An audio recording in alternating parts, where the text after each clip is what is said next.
తెలుగు సందులు. ఈరోజు మనం ఉకార సంధి గురించి తెలుసుకుందాం.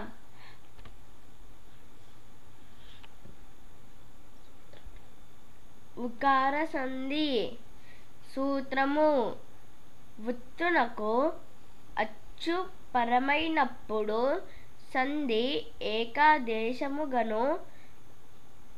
ఉత్తు అంటే హ్రస్వమైన ఉకారం. అచ్చు అనగా అ నుండి ఔ వరకు గల అక్షరం. ఉదాహరణలు: ఒకటవది ఇగురొత్తు, ఇగురు ఒత్తు.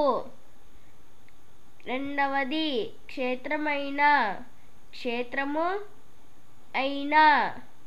వార్తకెక్కు, వార్తకు ఎక్కు. సున్నితంబైన, సున్నితంబు అయిన. కవితలైన, కవితలు అల్లిన. ధన్యవాదములు.